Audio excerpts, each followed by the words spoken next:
नमस्कार दोस्तों, उपचार डायलॉग के इस सेकेंड एपिसोड में आज हम एक बहुत संवेदनशील विषय पर चर्चा करने जा रहे हैं, वायलेंस अगेंस्ट डॉक्टर्स। जी हाँ, चिकित्सकों के खिलाफ हिंसा। यूँ तो चिकित्सकों के खिलाफ हिंसा की घटनाएं कई सालों से होती आई है और एक रूटीन बन चुका है, लेकिन पिछले कुछ समय में इनमें बेतहाशा वृद्धि हुई है। ख़ास तौर से कोविड जैसे क्रिटिकल समय में इस तरह की घटनाओं की वजह से चिकित्सकों का मनोबल बुरी तरह से टूट चुका है। हिंसा और तोड़फोड़ की इन घटनाओं से न सिर्फ चिकित्सक और चिकित्सक के परिवार पर असर पड़ता है, बल्कि समाज पर भी बड़ा व्यापक असर पड़ता है। आज के इस एपिसोड में हम इसी विषय पर चर्चा करने जा रहे हैं। शुरू करते हैं।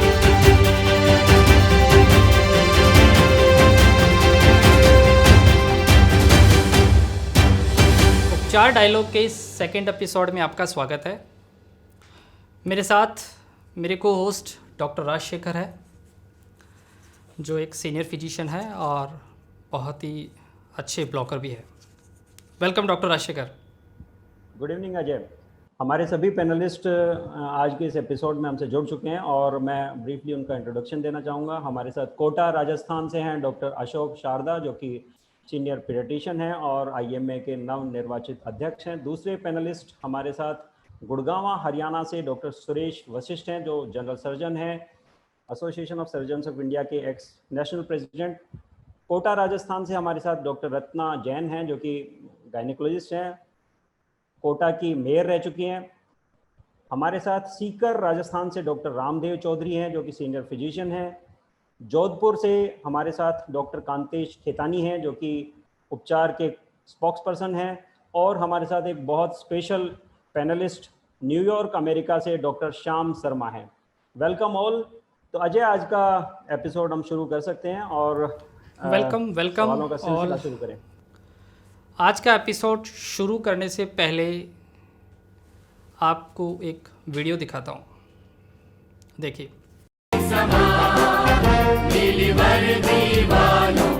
तेरी मिट्टी में मिल जावा गुल बढ़ के मैं खिल जावा, इतनी सी है दिल की आरज़ू।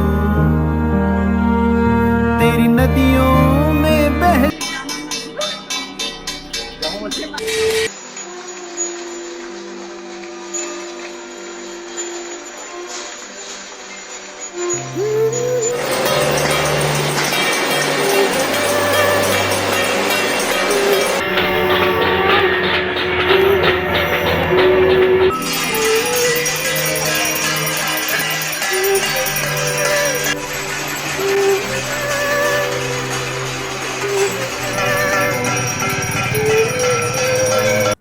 डॉक्टर राजशेखर, जो अभी वीडियो अपन ने देखा, तो डॉक्टर्स आर देवदूत और डॉक्टर्स आर डेविल्स, क्या कहते हैं? बिल्कुल, ये इस देश की सबसे बड़ी त्रासदी यही है। इस देश में जिन लोगों को भी हमने भगवान का दर्जा दिया है, उनके साथ हमने बहुत ज़्यादा अन्याय किया। चाहे वो गंगा मैया हो, हमने उसे माँ का दर्जा दिया लेकिन उसको मैला कर दिया। नारी को हमने देवी का दर्जा दिया लेकिन हम उनकी दहेज हत्या करते हैं। डॉक्टर्स को हमने भगवान का दर्जा दिया लेकिन उनके साथ आए दिन अत्याचार करते हैं। तो ये बड़ी त्रासदी है और ये हम डॉक्टर्स को बहुत कचोटती है ये चीज़ अजय। बिल्कुल, डेफिनेटली ये बहुत ही दुर्भाग्यपूर्ण चीज़ है और इसी संबंध में आज की हम लोग ये चर्चा कर रहे हैं। और हमारे साथ आज न सिर्फ भारत के कई राज्यों से एक्सपर्ट्स मौजूद है, बल्कि भारत के बाहर से भी एक्सपर्ट है। तो इसी क्रम में मैं सबसे पहला सवाल डॉक्टर अशोक से पूछना चाहूँगा कि ये जो वायलेंस की घटनाएं हैं चिकित्सकों के खिलाफ, अस्पतालों में आए दिन जो तोड़फोड़ होती रहती है, आखिर इसका कारण क्या है, क्यों हो रही है ये? डॉक्टर अशोक। ये बहुत ही अच्छा विषय डॉक्टर अजय आपने लिया है और जो आपने दो वीडियो इनिशियली दिखाए उसमें हमारा कंपैरिजन बिल्कुल स्पष्ट हो गया कि एक जगह हमको देवदूत माना गया है, दूसरी जगह हमको यमदूत माना गया है। और इस सब का मुख्य कारण यह है कि आज के समय में प्रत्येक व्यक्ति में थोड़ा धैर्य की कमी आ गई है, पेशेंस कम हो गया है। उसके साथ में कुछ लोगों में फ्रस्ट्रेशन बढ़ गया है। आम आदमी में गुस्सा और क्रोध ये बहुत बढ़ गया है समाज में। तीसरी चीज यह है कि इसमें उनकी नॉलेज बढ़ गई है आदमियों की। हमने इस दूसरी वेव में देखा कि हर आदमी को ऑक्सीजन के बारे में पता है, हर आदमी को दवाई के बारे में पता है, हर आदमी को D dimer, LDS, CRP, CBC सब चीज पता है। और वो बड़ा डिमांडिंग हो चला है कि उसके पेशेंट को उसको क्या ट्रीटमेंट दिया जाना चाहिए और कब दिया जाना चाहिए। इसके साथ में जो लोगों की अवेयरनेस बढ़ गई है, अवेयरनेस इन द सेंस के right to get the health properly, उसके साथ में जो कारण मुझे नजर आए इस बार वायलेंस बढ़ने के, वो मुख्यतः इस चीज में नजर आए कि कोविड में पर्टिकुलर लोगों के पास लिमिटेड ट्रीटमेंट था, लिमिटेड लॉजिस्टिक्स थी, लिमिटेड साधन थे, और उन लॉजिस्टिक्स की कमी से लोगों को कई बार फ्रस्ट्रेशन हुआ, डॉक्टर्स को भी हुआ और हेल्थ केयर वर्कर्स को भी हुआ। उनको लगता था कि हम इसको इन्वेजिव वेंटिलेशन पे लेंगे तो भी ये नहीं बचेगा, ये नॉन इन्वेजिव पे रहेगा तो भी ये नहीं बचेगा, इसको हम रेमडेसिविर दे देंगे, टोसिलिमजेब दे देंगे, जुवासिमेब दे देंगे, कुछ भी दे देंगे पर नहीं बचेगा।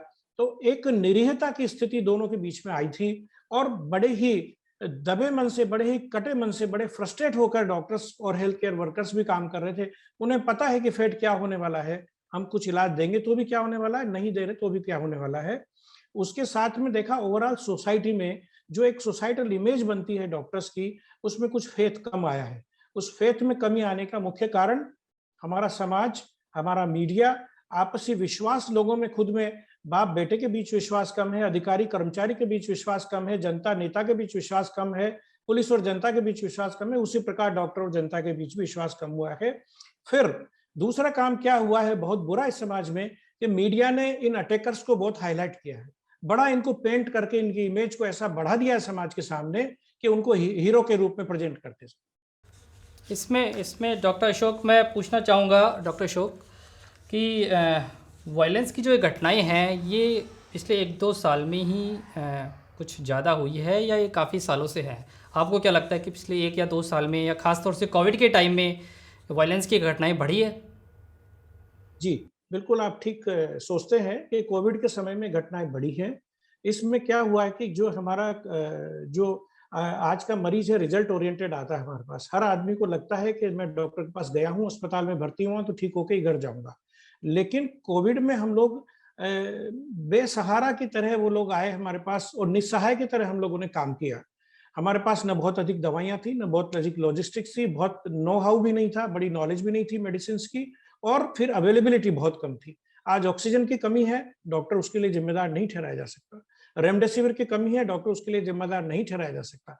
इस कारण से कई सारे फ्रस्ट्रेशंस लोगों में डेवलप हुए और इस बीच में कुछ एलोपैथिक मेडिसिन को, मॉडर्न मेडिसिन को बदनाम भी बड़े खुले स्तर पर किया गया, पब्लिक मैन द्वारा भी और कई सो कॉल्ड लोगों द्वारा जो अपने आप को इस देश की मुख्य धारा से जुड़ा मानते हैं और अपने आप को जनहितैषी मानते हैं और बहुत बड़ा प्रमोटर मानते हैं कि जो एंशिएंट मेडिसिन है वो बहुत अच्छी है, और उस वजह से भी लोगों में नेगेटिव थिंकिंग जो मेडिकल प्रोफेशन के प्रति आई। एग्जैक्टली डॉक्टर अशोक, डेफिनेटली अभी इन दिनों जो कुछ लोगों के द्वारा झूठे बयान, बेसिर पैर के जो गलत बयान दिए हैं, उसकी वजह से लोगों में काफ़ी गलत धारणाएं बहुत ज़्यादा हो गई है और इस वो वजह है कुछ ज़्यादा इंसिडेंट्स की।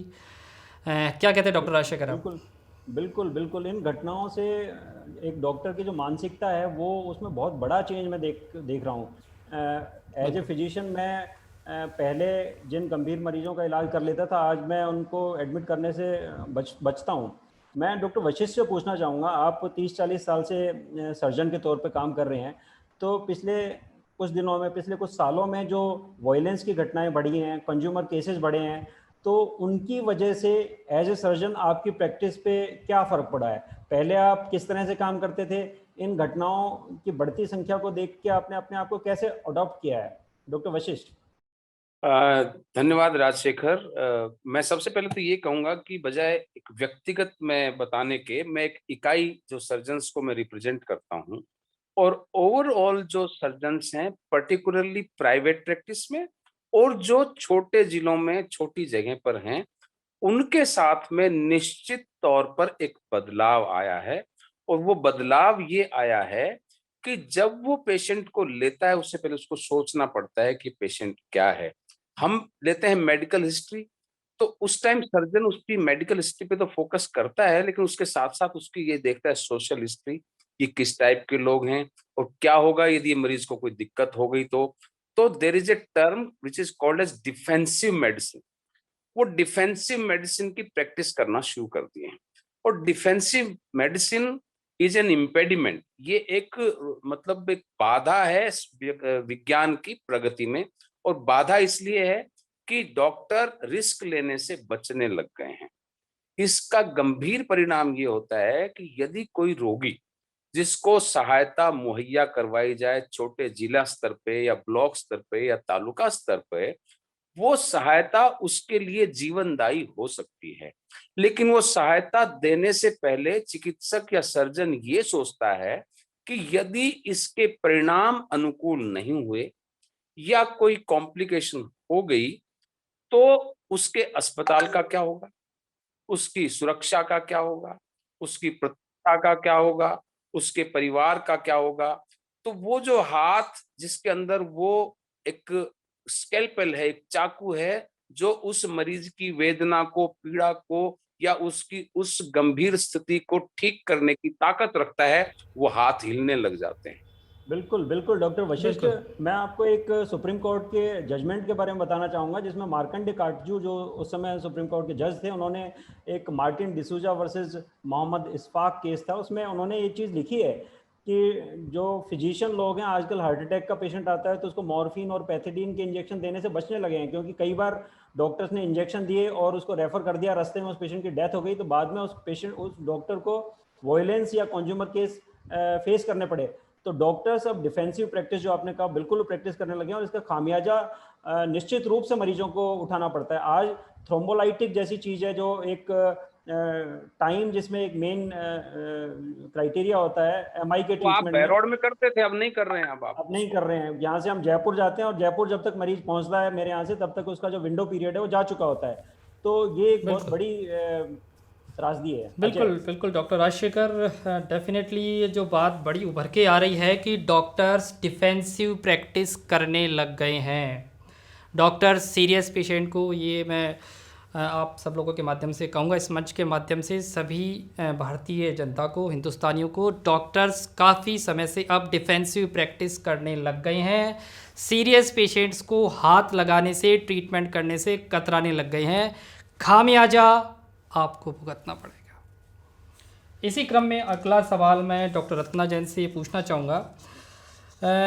ऑप्स मैम गायनेकोलॉजिस्ट है, तो मैम आपसे पूछना चाहूँगा कि ये वायलेंस की इन घटनाओं से, क्योंकि ऑब्स्टेटिक्स जो ब्रांच है ये बहुत ही क्रिटिकल ब्रांच है और बहुत ही सेंसिटिव ब्रांच है, और इस तरह की प्रॉब्लम्स बहुत ज़्यादा होती है, क्योंकि नॉर्मल डिलीवरी इस तरह की चीज़ है कि बहुत ही अनप्रेडिक्टेबल है, कभी भी कुछ भी कॉम्प्लिकेशन हो सकता है। तो इन घटनाओं से हाल ही में कुछ सालों में क्या प्रैक्टिस में बदलाव आया है, आप बताएं। सभी को नमस्कार।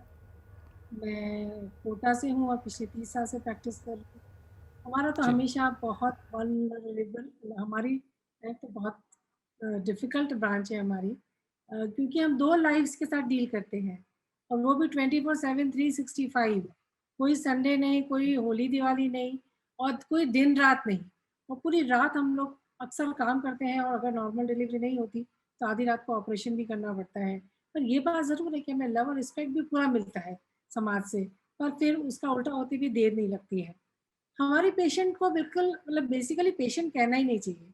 हमारे यहाँ मरीज़ यंग होती है, चल के आती है आराम से, और उसके बाद उसके साथ में जो होते हैं इतने सारे लोग, उसकी फैमिली में उसके साथ रहने वाले, वो सब सलाहकार उसको हर दिन कोई ना कोई सलाह देते हैं। और उसकी फिर नानी और दादी जो कहती है कि हमारे तो यूँ ही हो गए बच्चे, आप लोग पता नहीं क्या नखरा करती हो, क्या दवाई खाती हो। तो इस तरह से बहुत कन्फ्यूजन ऑलरेडी उसके मन में होता है, बहुत डर शुरू से बिठा दिया गया होता है। हमें समय मिलता है बहुत, 9 मंथ्स बॉन्डिंग के लिए मिलता है, पर फिर भी बहुत दिक्कत आती है हमें, क्योंकि मरीज़ का एटीट्यूड चेंज होते, घर वालों का एटीट्यूड चेंज होते, देर नहीं लगती है। जब तक सब कुछ अच्छा है तब तक तो बहुत अच्छा है, और अगर कुछ प्रॉब्लम होती है तो वो किसी भी तरह से कुछ भी, क्योंकि वो पेशेंट यंग है और बहुत एक्सपेक्टेशंस होती हैं नए बच्चे की, तो वो फिर बहुत सारा वायलेंस एक्सपेक्टेड है, और उस समय बहुत हम बहुत पेशेंस रखते हैं, फिर भी बहुत कुछ होता है अस्पतालों में। आप देख रहे हैं डॉक्टर्स की हालत, और फिर मीडिया भी पूरा कवर करके, और बहुत तमाशा होता है। सालों से बनाई हुई इज्जत को मिट्टी में मिला देते हैं। अब सिजेरियन रेट बढ़ गई है डेफिनेटली, और साथ में मोर्टेलिटी भी तो कम हुई है। जब हमने प्रैक्टिस शुरू की थी आज से 2000 में, तब डेथ रेट्स कितनी ज़्यादा थी, मोर देन 400 राजस्थान में थी, और आज घट के 164 और 160 हो गई है। तो पेरिनेटल मोर्टेलिटी देख लीजिए आप, हेल्दी बेबीज देख लीजिए, वो भी बहुत संख्या में बढ़ गए हैं। तो ये सब क्रेडिट तो सिजेरियन रेट बढ़ने से ही हो रहा है, जोर जबरदस्ती करके, पहले की तरह धक्का मुक्का करके डिलीवरी से होने से नहीं। और उसके बाद सस्टेनेबल डेवलपमेंट गोल देखिए आप, हम राजस्थान अभी तक अचीव नहीं कर पाए हैं, क्योंकि यहाँ फैसिलिटीज जितनी हमारे पास है, हमारे पास टर्शरी केयर सेंटर अब है। अगर प्रीमेच्योर डिलीवरी हो गई तो भी हमारी गलती है, अबॉर्शन हो गया तो भी हमारी गलती है, आईयूडी हो गया तो भी हमारी गलती है। तो ये पेशेंट को समझाना बहुत मुश्किल आती है। अल्ट्रासाउंड हमें सबसे ज़्यादा ज़रूरत पड़ती है, क्योंकि कभी पानी कम हो गया है, कभी और फीटल हार्ट में प्रॉब्लम लग रही है, कॉर्ड अराउंड द नेक आ गया, तो हमें डेफिनेटली सीजर पे जाना पड़ता है। उसके बाद राय देने वाले कहेंगे कि अरे तो कोई दिक्कत नहीं है, नॉर्मल डिलीवरी हो सकती है। तो ये सब इश्यूज हमें बहुत कुछ और कंसेंट देने में आपको लगता है कि सिजेरियन, सर्जन्स कहते हैं सिजेरियन में क्या देर लगती है, सबसे आसान ऑपरेशन है, पर कंसेंट सिजेरियन में आधा घंटा लगता है, पर कंसेंट देने में आधा दिन लग जाता है। कंसेंट लेने में अभी उसकी चाची आएगी, अभी मामी आएगी, अभी तो गुरुजी ने कहा है कि 4 घंटे बाद हो जाएगा। तो ये सब समस्या जो हमें झेलनी पड़ती है, वाकई हम बहुत ही प्रॉब्लम में रहते हैं, बहुत स्ट्रेस में रहते हैं, फैमिली के साथ प्रैक्टिस, इट्स रियली चैलेंजिंग। और फिर भीड़, डिलीवरी हो रही है तो 8, 10, 15, 20 लोग बाहर आके बैठ जाते हैं कि अब डिलीवरी होगी। उनसे कहते हैं भी अभी हमें टाइम दीजिए, पर वो फिर वो प्रेशर, इधर से फ़ोन आएगा अभी तक डिलीवरी नहीं हुई। तो डेफिनेटली जब इतना प्रेशर आ जाता है, और फिर अगर वीआईपी, फिर किसी का नेता का प्रेशर आ गया, तो हमें 10 बार सोचना पड़ता है कि नॉर्मल डिलीवरी रिस्क ले या नहीं ले। तो फिर लोग कहते हैं कि ज़बरदस्ती सिजेरियन कर दिया। जब इतना प्रेशर होगा तो हमारी भी एक लिमिट है, फट जाएगा हमारा दिमाग अगर इस तरह से हम प्रैक्टिस करते रहेंगे। तो डेफिनेटली ये सब चीज़ें बड़ी है। अभी रिसेंटली आर्मी हॉस्पिटल में 4.5 किलो का बच्चा नॉर्मल डिलीवरी हुई है। तो बताइए इतनी हिम्मत नहीं, आम लोग, आर्मी में चलता है एक बार को। तो मुझे लगता है कि हमारी ब्रांच हमेशा से बहुत वल्नरेबल रही है और आगे भी रहेगी। बिल्कुल, जो वॉयलेंस की जो घटनाएं हैं, मैं देख रहा हूँ कि गायनी सबसे वल्नरेबल है, और जैसा कि मैम ने कहा कि 2 लाइव्स इसमें इन्वॉल्व होती हैं, तो डेफिनेटली रिस्क भी डबल होता है। और दूसरी जो ऑब्स्टेटिक्स है वो बहुत अनप्रिडिक्टेबल है। आप बिल्कुल सही चलते चलते कब कौन सी पेशेंट सिजेरियन में लैंड कर जाए, कई बार फीटल हार्ट अचानक से डिप कर जाती है, और ऐसी जो टेक्निकल चीज़ें हैं वो पेशेंट्स और अटेंडेंट्स कई बार नहीं समझते हैं। आजकल ठीक है, जो आप बच्चे की धड़कन भी सुनवा सकते हो, रिकॉर्ड भी कर सकते हो, लेकिन फिर भी ये जो स्पेशली जो इलिटरेट पॉपुलेशन है वो इस चीज़ को एक्सेप्ट नहीं करती है। उनको लगता है कि सिजेरियन ज़बरदस्ती किए जाते हैं, और अनफॉर्चुनेटली यदि कोई सिजेरियन के बावजूद कोई इंसिडेंस हो जाती है तो वो तो बिल्कुल कॉम्प्लिकेशन और नेग्लिजेंस में कोई फ़र्क नहीं समझते हैं। कॉम्प्लिकेशन है वो हर प्रोसीजर का एक हो सकता है, लेकिन नेग्लिजेंस या एरर ऑफ जजमेंट, उसमें हमारे को फ़र्क करना सीखना होगा। और कोर्ट्स ने भी अपने सभी जजमेंट्स में ये बात कही है कि नेग्लिजेंस और एरर ऑफ जजमेंट को आप नेग्लिजेंस से कंपेयर नहीं कर सकते, दोनों बिल्कुल अलग अलग चीज़ें हैं। डॉक्टर रामदेव से मैं पूछना चाहूँगा कि हम IIM में हमारी और हमारी बाकी सभी संस्थाएं एक सख्त कानून की मांग निश्चित रूप से कर रही हैं। राजस्थान में तो ये एक कानून 2008 से है, जो हमारा मेडिकेयर प्रोटेक्शन एक्ट है, violence and damage to property के अगेंस्ट जो एक्ट है 2008 से है। लेकिन फिर भी हमारे यहाँ जब भी वायलेंस की कोई घटना होती है तो हमारी एसोसिएशंस को या पीड़ित डॉक्टर को बहुत सारे प्रयास करने पड़ते हैं, तब इकट्ठा होके थाने में जाना पड़ता है, SP से मिलना पड़ता है, और तब जाके उसमें केस रजिस्टर होता है। यानी कि जो प्रशासन है और पुलिस है उसका सेंसिटाइजेशन अभी इस कानून के प्रति नहीं है। तो मैं ये कानून की मांग तो हम कर ही रहे हैं, और कानून ऑलरेडी होते हुए भी हम उसको इम्प्लीमेंट नहीं कर पा रहे हैं। तो मैं आपसे पूछना चाहूँगा कि किस स्तर पे अभी हमारे को प्रयास करने होंगे, लोकल लेवल पे हम क्या कर सकते हैं कि वायलेंस की घटनाओं को कम किया जा सके, एक एसोसिएशन के स्तर पे हम राज्य सरकारों से और केंद्र सरकार से क्या मांग रख सकते हैं, तो स्पेशली लोकल स्तर पे हमें क्या करना चाहिए। डॉक्टर रामदेव। डॉक्टर राजशेखर, सबसे पहले तो मैं मेरे सारे को पैनलिस्ट को नमस्कार कहना चाहूँगा। उसके बाद मैं थोड़ा सा हटके एक बात बताना चाहूँगा। सबसे पहले जो संस्कार देती है वो माँ देती है, उसके बाद में समाज से संस्कार लेता है। इंसान। अब जब हिंदुस्तान में डॉक्टरों को भगवान कहा गया, तो भगवान के लिए क्या माँ ने अपने बच्चे को ये संस्कार दिए? जैसे हम छोटे थे तो माँ कहती थी कि बेटा बहन को नहीं मारना, नहीं तो तुम्हारे हाथ थोर में उग आएंगे, या फिर बहन पे नहीं थूकना, नहीं तो तुम पे मस उग आएंगे, या फिर ये हमें बताया जाता था कि पीपल को नहीं काटना, नहीं तो आपको भगवान शिव का आपको श्राप मिल जाएगा। इसी तरह से समाज में जो समाज के मुख्य, जिनको आप पुरोधा कह सकते हैं, जिसको ये पूरा समाज सुनता है और सीखता है और उसको फॉलो करता है, वो लोग हैं यहाँ के राजनीतिक और जो पर्दे के कलाकार हैं, या कुछ आप खिलाड़ियों का नाम ले सकते हैं। उनमें से किसी के द्वारा भी कभी भी डॉक्टरी प्रोफेशन के लोगों के लिए अच्छी बात नहीं आती। ये एक बहुत बड़ा रीजन है जिसके कारण यहाँ के जो लोग हैं वो इस बात को इतना तवज्जो नहीं दे पाते हैं। कहने को भगवान कहते हैं, लेकिन क्या भगवान पे हाथ उठाने से पहले या उसको गाली देने से पहले क्या ये मन में भाव भी आता है कि जिसको हम भगवान कह रहे हैं, क्या वो अब आज हम जिस तरह की उनके साथ हरकत कर रहे हैं, क्या वो ठीक है? तो संस्कार और समाज ये दोनों एक दूसरे से जुड़े हुए हैं। जब तक ये चीजें आम आदमी के दिलो दिमाग में नहीं आएगी, तब तक लोगों के मन में ये बात आ भी नहीं पाएगी। बस जब तक काम होगा तब तक डॉक्टर भगवान रहेगा। उससे गलती तो वैसे कोई चाहता भी नहीं, गलती से गलती हो जाए, क्योंकि यहाँ तो इंस्टेंट सारे निर्णय लेने होते हैं। ये कोई जुडिशरी नहीं है कि यहाँ सालों साल लग जाते हैं। आपको सेकंड्स में इलाज का आपको दिमाग में लाना होता है। जैसे सर्जरी कर रहा तो उसको वक्त नहीं मिलता है। तो ऐसे में यदि चूक ना भी हुई तो हर कोई आके ये पूछना शुरू कर देता है कि आपको मारने का हक किसने दिया, या आपको ये डिग्री किसने दे दी। इन बातों के लिए समाज के उन लोगों का सामने आना बहुत जरूरी है जिनकी बातें लोग सुनते हैं, समझते हैं और उनको फॉलो करते हैं। पहली बात तो ये है। दूसरी बात, वायलेंस जिस तरह का दिनों दिन बढ़ रहा है, पिछले 10-12 सालों में हमारी डॉक्टरों की सोच भी इस तरह की हो गई है कि हम सच में डर के काम करने लगे हैं। क्योंकि कोई भी इंसान जो इतना पढ़ा लिखा, इतनी मेहनत करने के बाद में ये चाहता है कि जैसे तैसे करके काम चला लें। आज ये हालात हो गए हैं कि जब सीरियस पेशेंट आता है तो हर डॉक्टर एक इस भाव से काम करना शुरू कर देता है कि इसको कहीं मैं आगे भिजवा दूं।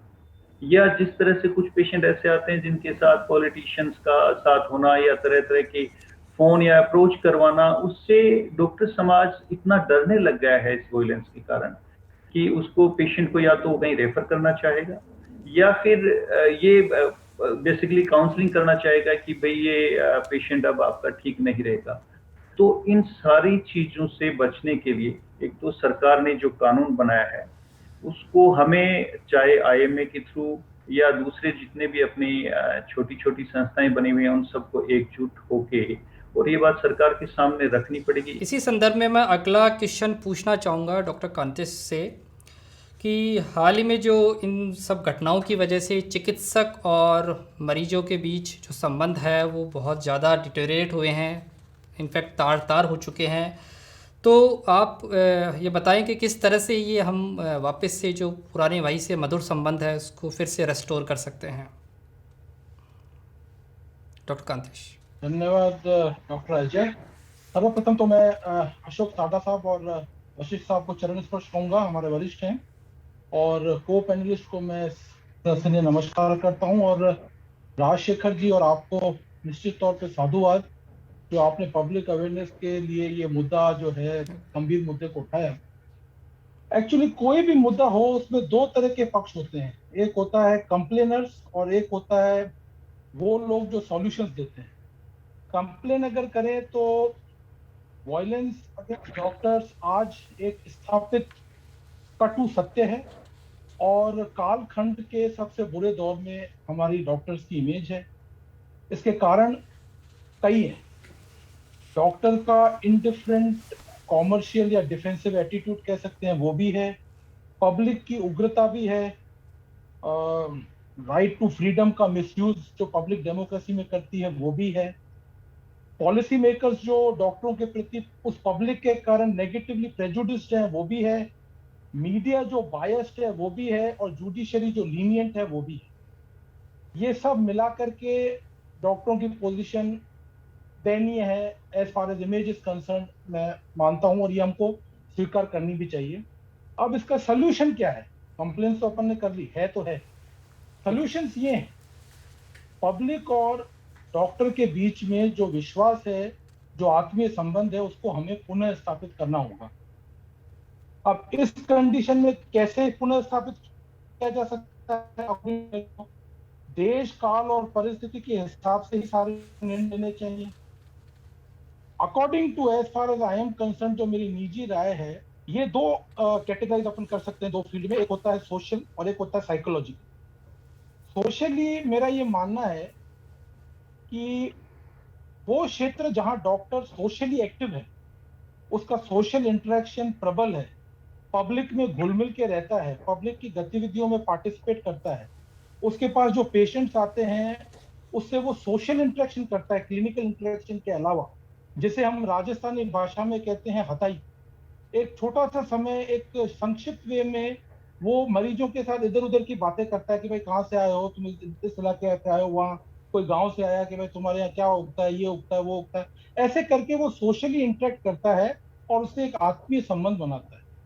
जिन इलाकों में डॉक्टर सोशली ज्यादा एक्टिव हैं, वहां डॉक्टरों के खिलाफ हिंसात्मक कार्रवाइयां कम होती हैं। अगर हम डेटा देख लें तो हम ये पाएंगे। दूसरा एस्पेक्ट जो मैंने बताया वो है साइकोलॉजिकल। साइकोलॉजिकल यानी कि मरीज के दिमाग में ये चीज हमको इम्प्लांट करनी है इनडायरेक्टली कि वो हर तरीके से लीगली वॉचफुल हम उसके प्रति हैं, और कल को उसने ऐसा कोई चीज की तो उसके खिलाफ कानूनी कार्रवाई हो सकती है। इसमें 2-3 स्टेप्स हैं। हमारे पास कोई भी मरीज आए, उसे हम इलाज के संदर्भ में कोई हिडन कॉस्ट उससे नहीं रखते। जो भी उसका इलाज का खर्चा होता है, हम उसको बाकायदा उसको बताएं कि भाई ये खर्चा है, ताकि वो मन में प्लानिंग कर ले कि भाई मेरा इस इलाज का तकरीबन ये खर्चा होगा। काफी जो झगड़े होते हैं वो इसलिए होते हैं कि अचानक उसको इतना बड़ा बिल मिल जाता है कि वो पे नहीं कर पाता, तो फिर वो अदर वे राउंड उसको बचने के लिए हिंसात्मक कार्रवाई करता है। तो never keep any hidden cost, जितना हो सके क्लियर कट उसको आप सब कुछ बताओ। सेकेंड चीज है सीसीटीवी कैमरा, जहां पर भी आप प्रैक्टिस कर रहे हो आज की तारीख में मस्ट लगाओ और वहां डिस्प्ले करो कि you are under the surveillance of CCTV. ये भी एक साइकोलॉजिकल पब्लिक में ये देता है कि भाई आई एम बीइंग वॉच्ड। उसके अलावा जो भी इंपॉर्टेंट डिस्कशन हम पेशेंट से करते हैं, स्पेशली सर्जिकल इंटरवेंशन या किसी इलाज के लिए, तो वो जो भी बातचीत अपन पेशेंट से करें with the consent of patient, उसकी ऑडियो और विजुअल रिकॉर्डिंग होनी चाहिए। इससे हम लीगली भी सेफ रहेंगे, और चूंकि पेशेंट कंसेंट देगा, उसको ये पता होगा कि मेरे को डॉक्टर ने क्या क्या चीजें बोली हैं और मैंने किस किस चीजें के लिए हामी भरी है, तो वो बाद में मुकर नहीं पाएगा। और लास्ट में मैं चीज कहूंगा, अभी रिसेंटली एक सामाजिक आदमी ने मुझे एक ट्रिक बताई कि आप डॉक्टर्स अपनी इमेज कैसे सुधार सकते हो। उन्होंने मुझे ये बताया कि आप जो संगठन, चिकित्सकों का संगठन है, उसमें एक समाज से एक पैनल लो और उस पैनल में अलग अलग क्षेत्र के आप लोग लो और उनको आप ये एक्सप्लेन करो कि भाई हमारा कितना खर्चा होता है और इस कारण हमने इतना पेमेंट लिया है। हम जो ये चिरंजीवी योजना है, इसमें हम क्यों इसका विरोध कर रहे हैं, क्यों ये रेट्स कम है। जब वो एक एक आदमी अपने लेवल पे आपका पक्ष लेगा तो वो समाज में ज्यादा असर करेगा बनिस्बत की डॉक्टर खुद बोले ये बात कि साहब मेरा इतना खर्चा हो गया है इसलिए मैंने अपनी फीस बढ़ाई है। उसकी जगह अगर पब्लिक का कोई प्रतिनिधि पब्लिक को जाके बोलता है तो पब्लिक के ऊपर ज्यादा असर होता है। ये सब बातें तो भारत के संदर्भ में हुई। अब हमारे साथ एक स्पेशल पैनलिस्ट न्यूयॉर्क अमेरिका से जुड़े हुए हैं, डॉक्टर श्याम शर्मा, फिजिशियन हैं, रिसर्चर हैं। मैं आपसे जानना चाहूँगा कि आपने अभी तक सभी पैनलिस्ट की बात सुनी और आप खुद भारत से बिलोंग करते हैं, भारत की जो आर्थिक सामाजिक स्थिति है उसको अच्छे से समझते हैं। मैं आपसे समझना चाहूँगा कि यूएसए में इस तरह की घटनाएं क्या इसी तरह से होती हैं, और यदि होती हैं तो उनको रोकने के लिए किस तरह के कानून होते हैं? Doctor Shyam. Thank you for inviting me, Dr. Shekhar and Dr. Ajay, and hello to every panelist. मैं शॉर्ट में फर्स्ट कहूँगा कि violence against health care workers US में भी है बट ये के वायलेंस में इंडिया के वायलेंस में डिफरेंस क्या है? यहाँ वायलेंस समझा जाता है अगर आपने पेशेंट आया और पेशेंट ने उसको गाली दी, थूका या धमकी दी कभी कि मैं बाद में ट्रीटमेंट होगा देख लूंगा, और बहुत ज्यादा फिजिकल वायलेंस यहाँ बहुत ज्यादा नहीं होता। एक फेमस, 2-3 फेमस केस है। एक केस फेमस है लास्ट ईयर, एक फेमस कार्डियोलॉजिस्ट थे यूएस के, हार्वर्ड के, उनका मर्डर पेशेंट ने के बेटे ने 2 साल बाद किया कि ट्रीटमेंट के दौरान। तो इस तरह केसेज हैं। बट यहाँ के इंडिया के वायलेंस में और यूएस के वायलेंस में डिफरेंस है। यहाँ वायलेंस वो पेशेंट करते हैं जो ड्रग एडिक्ट होते हैं या मेंटल इलनेस काफी है वो लोग करते हैं। वो इमरजेंसी में आए उस टाइम गाली गलौज या थोड़ा इस तरह का होता है, अटेंडेंट भी करते हैं। यहाँ की कुछ रिसर्च है, जैसे एक रिसर्च है जैसे पूछा गया है कि आपको लास्ट ईयर कितनी बार आपको लगा वायलेंस हुआ, तो लगभग 51% हेल्थ केयर वर्कर्स ने बोला कि हाँ मेरे को एक बार एटलीस्ट लगा। तो इंडिया में जो वायलेंस होता है वो बड़ा अलग है। जिस तरह से मारपीट होती है हथियारों के साथ में, हॉस्पिटल तोड़े जाते हैं, भीड़ इकट्ठी होती है, वो यहाँ नहीं होते हैं लगभग। सो अब यहाँ पर ड्रग एडिक्ट और इस तरह के लोग करते हैं, तो वो एक, और वायलेंस के बारे में एक अवेयरनेस है, और अवेयरनेस एसोसिएशन ने, गवर्नमेंट ने की है कि अगर तो किसी को फिजिकली फील होता है हेल्थ केयर वर्कर, वो भी वायलेंस समझा जाता है। हमारे इंडिया में तो हम क्या लगता है कि ये तो हमारे पार्ट ऑफ हमारा प्रोफेशन लेते हैं हम लोग, वो यहाँ पर नहीं मानते हम लोग।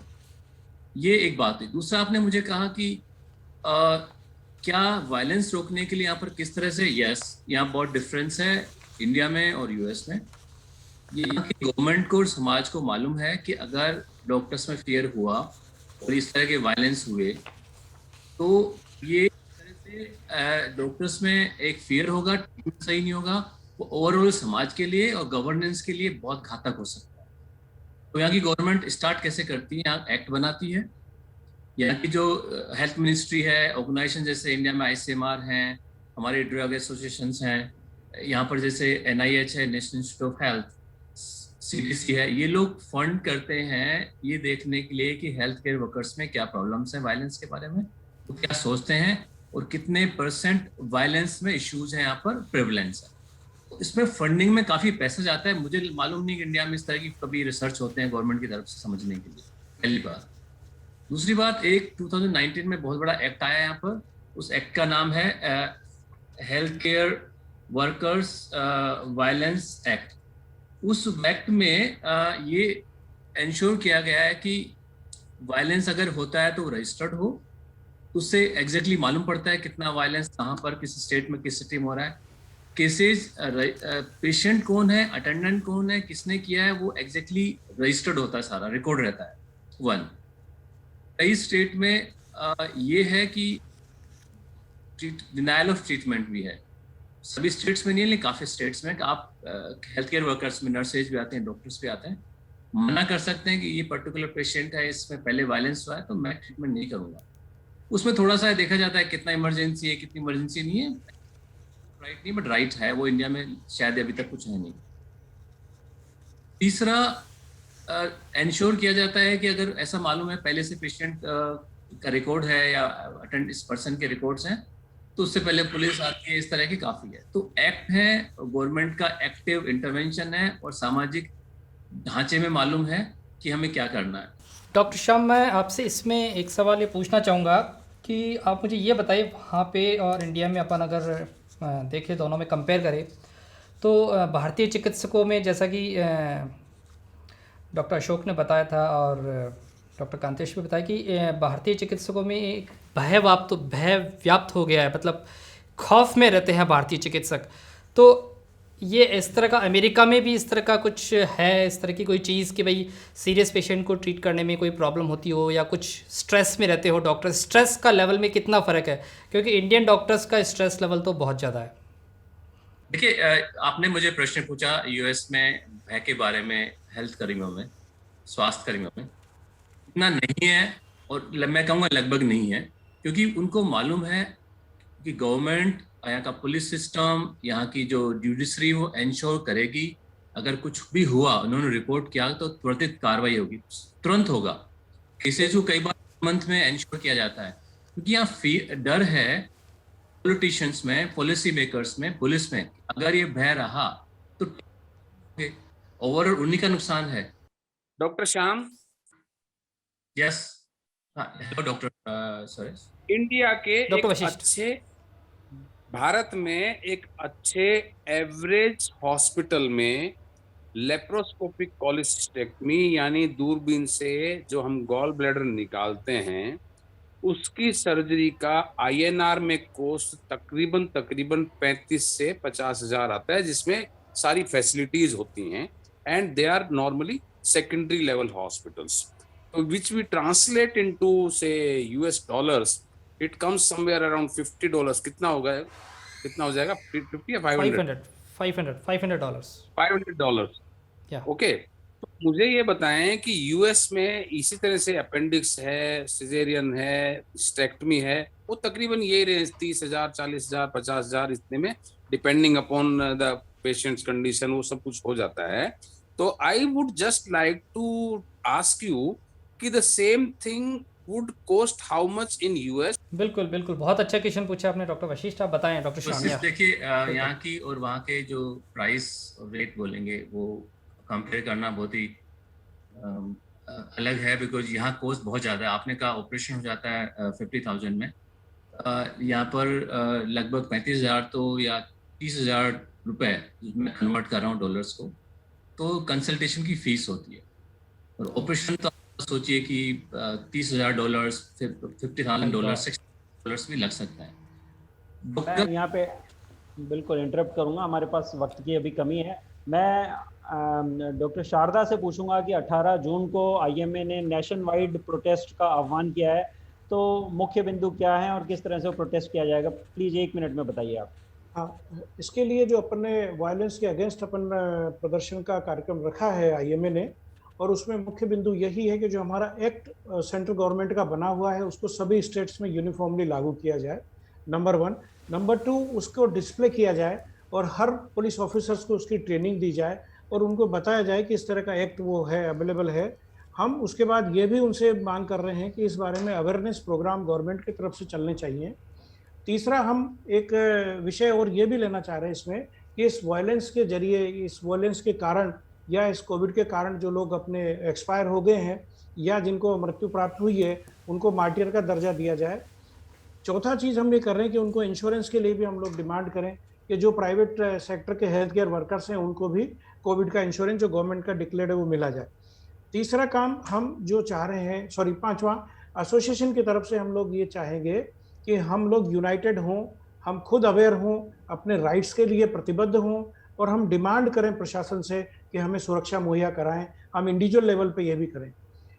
अगला काम जो हमारा सबका है, individual as a colleague, as a friend, as a co doctor in the city, कि कहीं भी कोई वायलेंस की घटना होती है, कहीं से डिस्ट्रेस कॉल आता है, तो तुरंत वहाँ उस एरिया के 10, 15, 20 लोग इकट्ठे होकर वहाँ पर पहुँचे, उसको मोरली सपोर्ट करें, उसको डॉक्टर को सीन से अलग हटाएं और बैठकर उन लोगों से बातचीत करें, नेगोशिएट करें।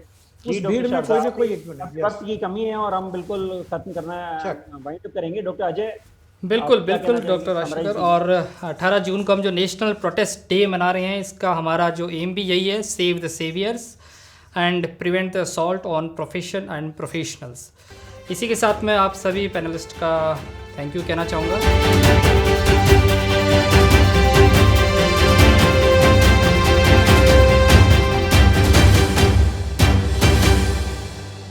चिकित्सकों के खिलाफ बढ़ती हुई हिंसा और अस्पतालों में तोड़फोड़ की घटनाओं के विरोध में इंडियन मेडिकल एसोसिएशन के द्वारा 18 जून को नेशनल प्रोटेस्ट डे मनाया जा रहा है। नेशनल प्रोटेस्ट डे मनाने का मकसद यही है कि चिकित्सकों के खिलाफ बढ़ती हुई हिंसा की घटनाओं को रोकने के लिए केंद्रीय सरकार द्वारा स्पष्ट नीति एवं स्पष्ट कानून बनाया जाए, साथ ही चिकित्सकों की सुरक्षा सुनिश्चित की जाए। इस एपिसोड के माध्यम से मैं सभी हिंदुस्तानियों से यह अपील करूंगा, क्योंकि आप सभी के जीवन में किसी न किसी, कभी न कभी कोई चिकित्सक आपके काम आया होगा, आपको सहयोग किया होगा, आपके किसी बीमारी के काम आया होगा। अपने डॉक्टर को, अपने चिकित्सक को ऐसे समय में सपोर्ट करें। Stand in favour of your doctor, stand in favour of your real heroes. Thank you. जय हिंद।